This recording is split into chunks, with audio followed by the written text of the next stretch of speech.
నమస్కారం పిల్లలు. నేను ఉమా. 10వ తరగతి జీవశాస్త్రం యొక్క పునరుత్పత్తి పాఠం నుండి కణ విభజన మరియు కణచక్రం గురించి కొత్త మరియు ఆసక్తికరమైన వీడియోను వీక్షించేందుకు మీ అందరికీ స్వాగతం. అన్ని జీవులు పునరుత్పత్తి ద్వారా తమ జాతులను కొనసాగిస్తున్నాయని మనకు తెలుసు.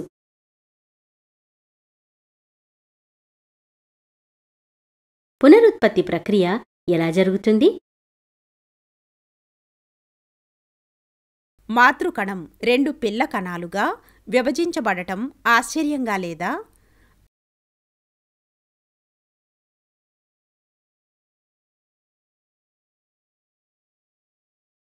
అవును, అది అమీబా వంటి ఏకకణ జీవులలో పునరుత్పత్తి ద్విధా విచ్ఛిత్తి ద్వారా జరుగుతుంది.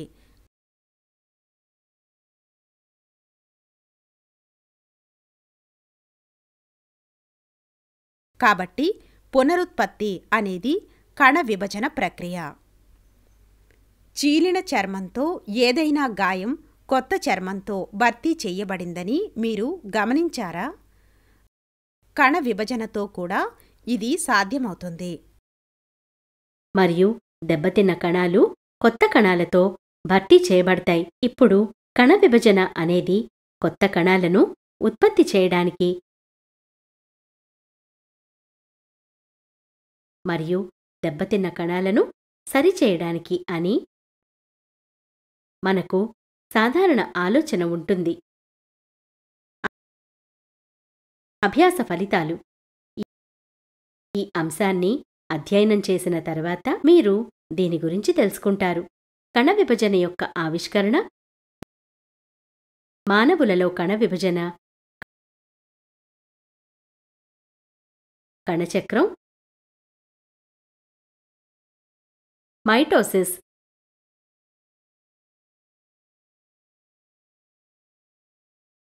మియోసిస్.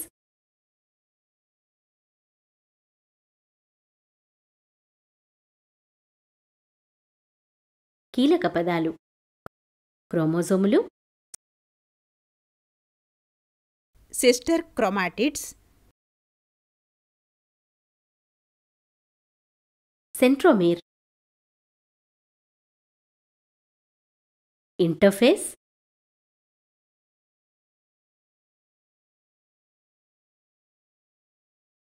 Mitosis,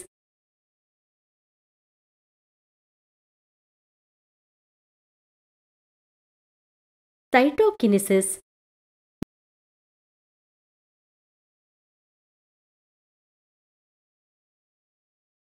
meiosis.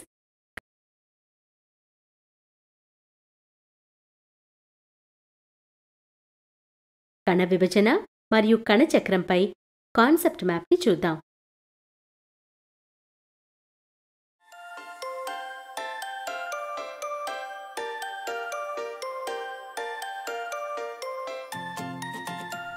కణ విభజన మరియు జీవిత కొనసాగింపు.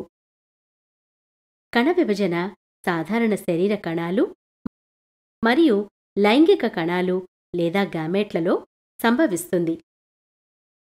విర్చౌ కణ సిద్ధాంతాన్ని ప్రతిపాదించాడు మరియు వోమ్నిస్ సెల్యులా డీసెల్యులా అనే పదబంధాన్ని ఇచ్చాడు.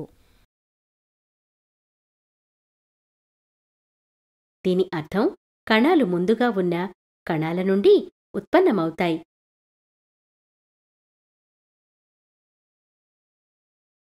మరియు కొత్త కణాల సృష్టిలో కణ విభజన యొక్క ప్రాముఖ్యతను సూచిస్తాయి.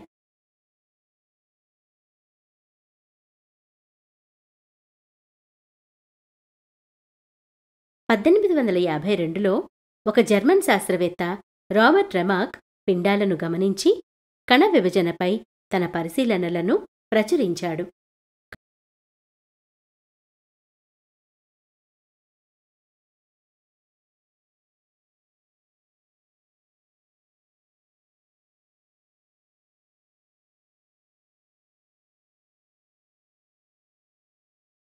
కణాల ద్విధా విచ్ఛిత్తి జంతు కణాల పునరుత్పత్తికి సాధనమని అతను పేర్కొన్నాడు.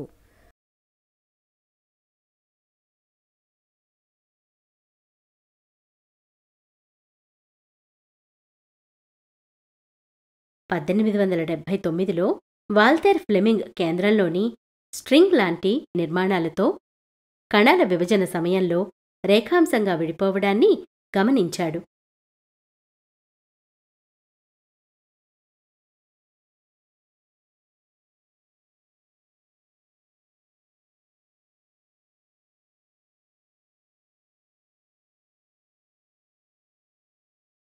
అతను అటువంటి విభజన ప్రక్రియకు మైటోసిస్ అని పేరు పెట్టాడు. మైటోస్ విభజన నిర్మాణాలు థ్రెడ్లను పోలి ఉంటాయి కాబట్టి చక్కటి దారాలు అని అర్థం.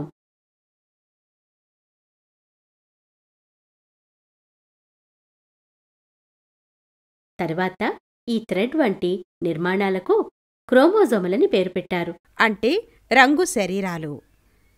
విల్హెల్మ్ రౌక్స్ క్రోమోజోములు భిన్నమైన వారసత్వ మూలకాలను కలిగి ఉంటాయని ప్రతిపాదించారు.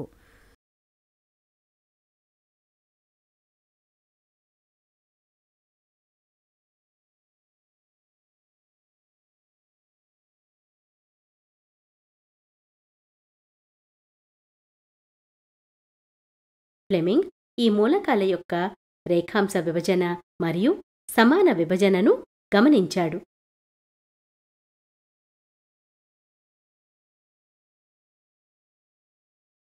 గ్రెగర్ మెండెల్ బఠానీలలోని వారసత్వ మూలకాలను కనుగొన్నాడు మరియు జన్యు పదార్థాన్ని మోసే క్రోమోజోమ్ల యొక్క ప్రధాన పాత్రను ఆమోదించాడు.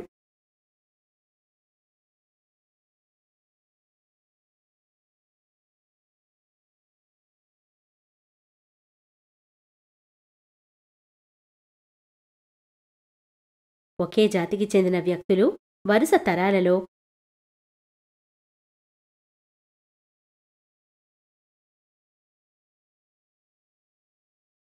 ఒకే సంఖ్యలో క్రోమోజోమ్లను కలిగి ఉంటారని ఆగస్ట్ వీస్మాన్ ఊహించారు.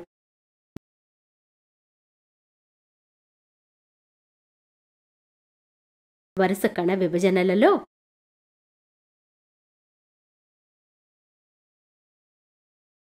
క్రోమోజోమ్ల సంఖ్య ఎల్లప్పుడూ స్థిరంగా ఉంటుంది.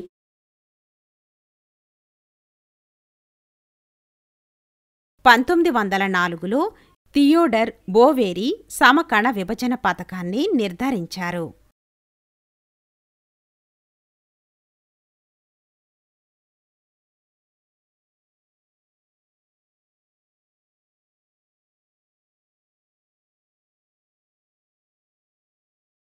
పంతొమ్మిది 1953లో జేమ్స్ వాట్సన్ మరియు ఫ్రాన్సిస్ క్రిక్ డియాక్సిరిబోన్యూక్లిక్ యాసిడ్ లేదా డిఎన్ఏ యొక్క రసాయన స్వభావాన్ని నిర్ధారించారు.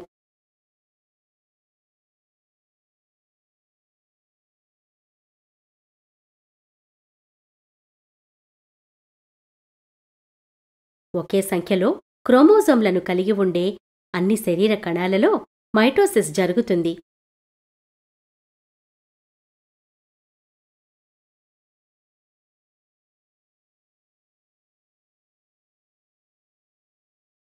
క్రోమోజోమ్ సంఖ్య సగం అయ్యే లింగ కణాలలో మయోటిక్ విభజన జరుగుతుంది.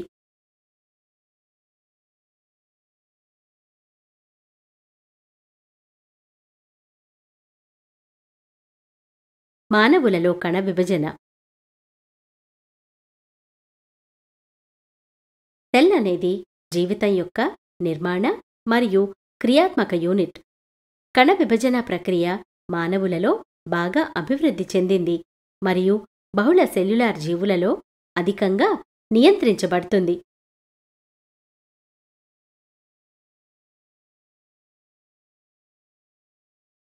గుండెలోని కణాలు మరియు మెదడు కణాలు ఎల్లప్పుడూ విభజించబడవు. ఎర్ర రక్త కణాలను ఉత్పత్తి చేయడానికి ఎముక మజ్జ కణాలు చురుకుగా విభజించబడతాయి.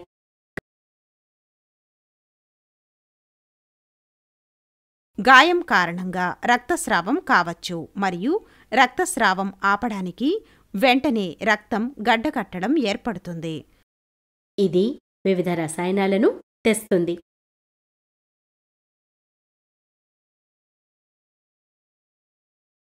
చర్మ కణాలను విభజించి గాయాన్ని నయం చేయడానికి ప్రేరేపిస్తుంది. గాయం నయమైన తరువాత కణ విభజన ఆగిపోతుంది.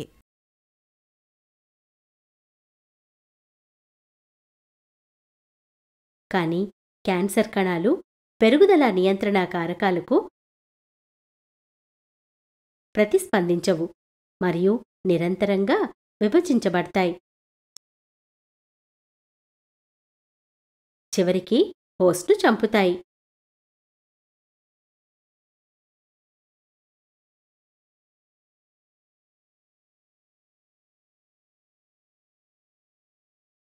కణచక్రం కణ విభజన ప్రక్రియను మైటోసిస్ అని పిలుస్తారు.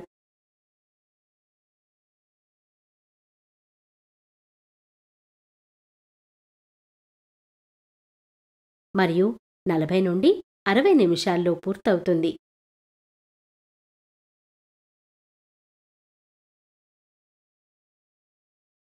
రెండు కణ విభజనల మధ్య కాలాన్ని ఇంటర్ఫేస్ అంటారు. ఈ కాలంలో జన్యు పదార్థం దాని కాపీని చేస్తుంది మరియు పిల్ల కణాలకు సమానంగా పంపిణీ చేయబడుతుంది. ఇంటర్ఫేస్ను 3 దశలుగా విభజించవచ్చు.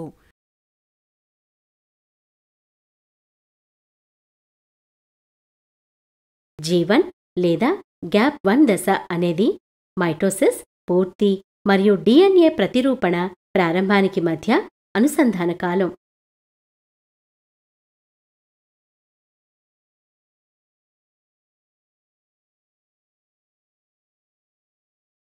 ఈ కాలంలో సెల్ పరిమాణం పెరుగుతుంది. S దశ లేదా సంశ్లేషణ దశ అనేది DNA సంశ్లేషణ మరియు క్రోమోజోమ్ల డూప్లికేషన్ కాలం.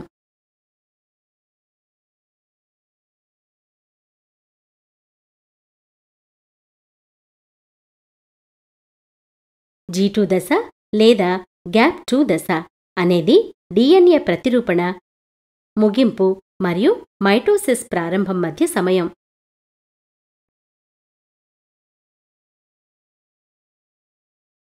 కణ అవయవాలు మిటోసిస్ కోసం క్రోమోజోమ్లను విభజించి సిద్ధం చేస్తాయి.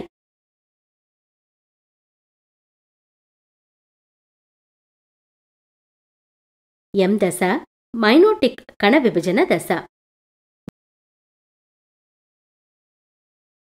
జాన్సన్ మరియు పోటు నరసింహారావు సెల్ ఫ్యూజన్ టెక్నిక్తో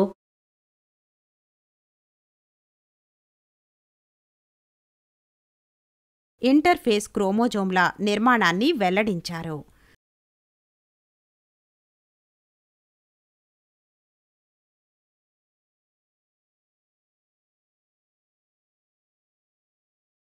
కణాలలో న్యూక్లియస్ మరియు క్రోమోజోమ్లు ఉంటాయి.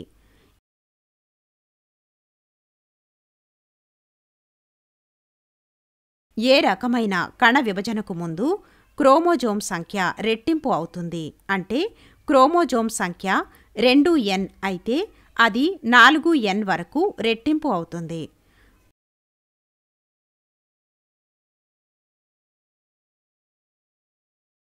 క్రోమోజోమ్లు DNA మరియు ప్రోటీన్లతో తయారు చేయబడిన నిర్మాణాలు. మానవులలో ప్రతి కణంలో 23 జతల క్రోమోజోములు ఉంటాయి.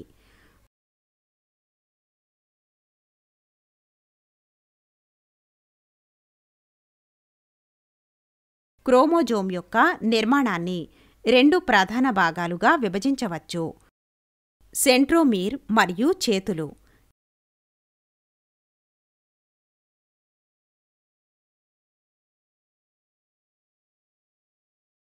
సెంట్రోమీర్ అనేది 2 చేతులు కలిసే మధ్య ప్రాంతం.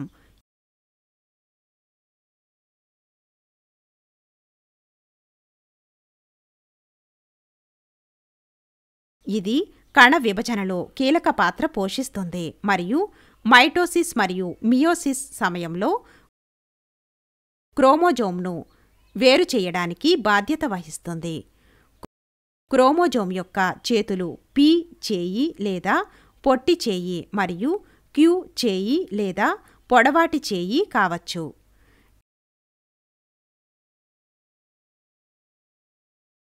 చేతులు డిఎన్ఏతో కూడి ఉంటాయి మరియు క్రోమోజోమ్లకు ఎక్స్ ఆకారాన్ని అందించే క్రొమాటిన్ అనే నిర్మాణాన్ని ఏర్పరచడానికి గట్టిగా చుట్టబడి ఉంటాయి.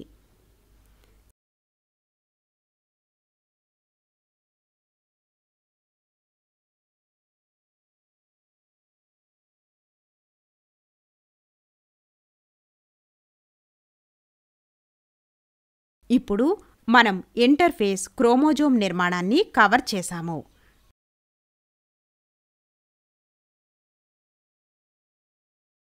కాబట్టి మనం మైటోటిక్ దశకు వెళ్దాం. కణాలు విభజించే ఉత్తేజకరమైన భాగం.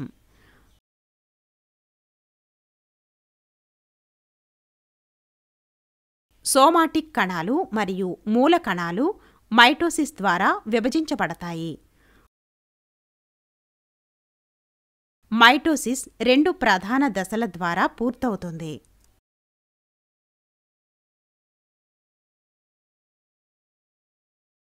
ఆ 2 దశలు కార్యోకినిసిస్ లేదా కేంద్రక విభజన మరియు సైటోకినిసిస్ లేదా సైటోప్లాజం విభజన.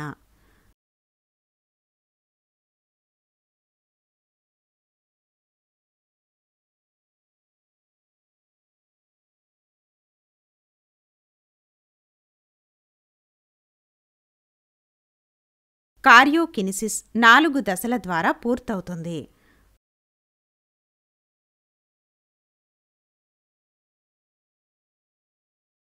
మైటోసిస్ యొక్క మొదటి దశ ప్రొఫేజ్. ప్రొఫేజ్ ప్రథమ దశలో సన్నని దారం లాంటి క్రోమోజోమ్ల కుండలీకరణ జరిగి అవి పొట్టిగా మరియు మందంగా మారుతాయి.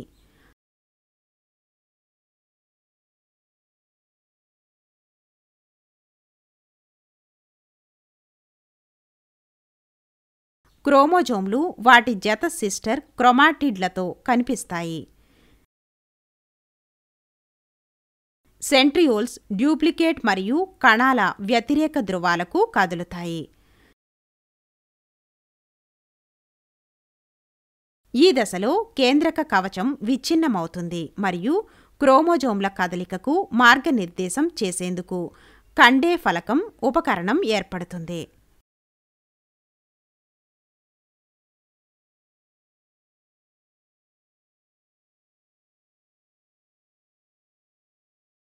మెటాఫేజ్ మధ్యస్థ దశలో క్రోమోజోమ్లు సెల్ యొక్క కండే ఫలకం వెంట వరుసలో ఉంటాయి. 2 పిల్ల కణాలలో సమానంగా పంపిణీ చేయబడతాయి.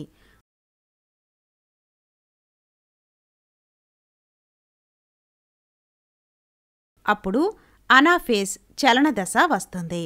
సిస్టర్ క్రొమాటిడ్లు విడిపోయి సెల్ యొక్క వ్యతిరేక చివరల వైపు కదులుతాయి. ప్రతి పిల్ల కణం పూర్తి క్రోమోజోమ్లను పొందేలా చేస్తుంది.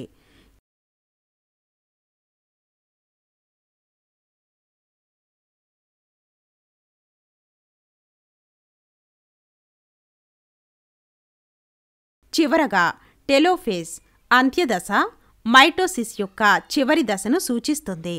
ఇక్కడ వేరు చేయబడిన క్రోమోజోమ్ల చుట్టూ 2 కేంద్రకాలు ఏర్పడతాయి.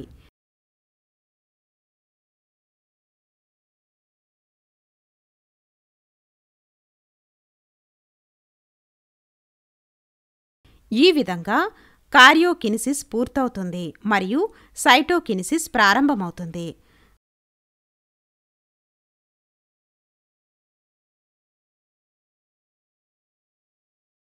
సైటోప్లాజం సైటోకినిసిస్ ద్వారా విభజించబడింది మరియు పిల్ల కణాలు అని పిలువబడే 2 కొత్త కణాలు ఏర్పడతాయి.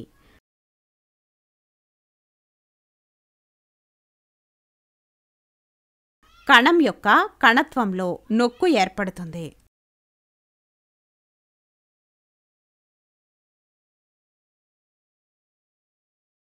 ఇది క్రమంగా లోతుగా ఏర్పడడం ద్వారా 2 కొత్త కణాలను ఏర్పరుస్తుంది.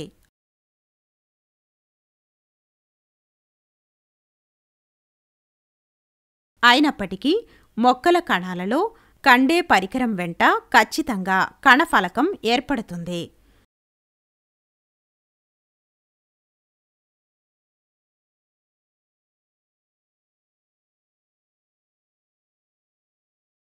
సెల్ ప్లేట్ ఇరువైపులా ఉన్న సెల్ గోడలకు చేరుకునే వరకు బయటికి పెరుగుతూనే ఉంటుంది మరియు ఇప్పటికే ఉన్న సెల్ గోడతో కలిసిపోతుంది. తద్వారా సైటోకినిసిస్ పూర్తవుతుంది. శరీరం యొక్క పెరుగుదల, గాయం నయం చేయడానికి మరియు రక్త కణాల నిర్మాణం మొదలైన వాటికి మైటోసిస్ అవసరం.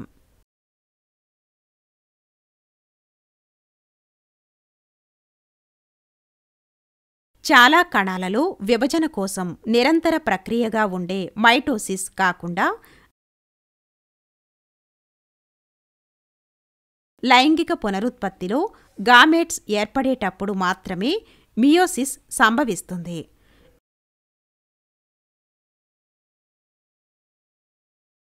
మియోసిస్ 2 దశలను కలిగి ఉంటుంది. మియోసిస్ 1లో సెల్ యొక్క DNA ప్రతిరూపాలు మరియు హోమోలాగస్ క్రోమోజోమ్లు జతకట్టి టెట్రాడ్స్ అని పిలువబడే నిర్మాణాలను ఏర్పరుస్తాయి.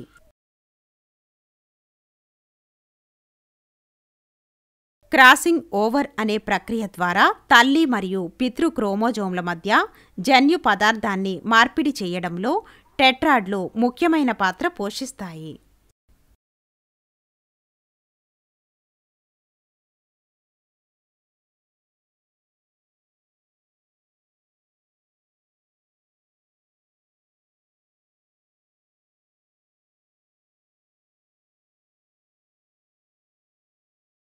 ఈ విశేషమైన దృగ్విషయం జన్యువుల కొత్త కలయికలను పరిచయం చేస్తుంది. సంతానంలో జన్యు వైవిధ్యాన్ని నిర్ధారిస్తుంది.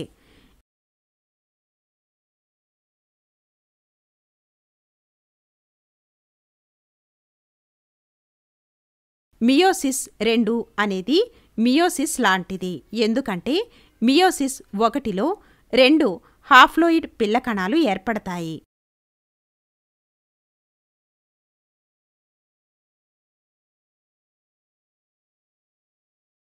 ఇవి ఒక డిప్లాయిడ్ 2N కణం నుండి 4 హోప్లాయిడ్ పిల్లకణాలను N ఏర్పరుస్తాయి.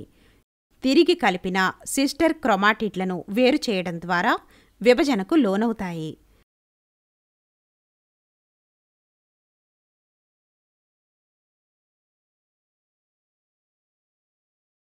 అందువలన మియోసిస్ను క్షయకరణ విభజన అని కూడా అంటారు.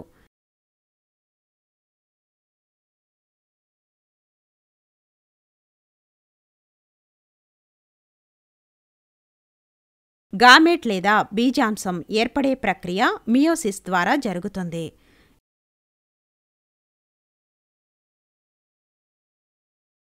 మియోసిస్ సమయంలో క్రాసింగ్ ఓవర్ జన్యు పునః సంయోగం ఫలితంగా సంభవిస్తుంది.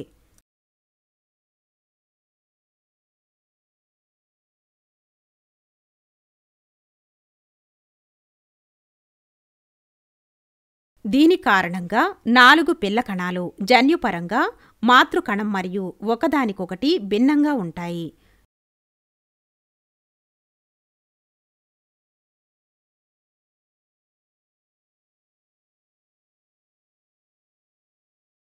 ఇంకా మీరు ఉన్నత తరగతులలో కణచక్రం మరియు కణ విభజన గురించి విపులంగా నేర్చుకుంటారు.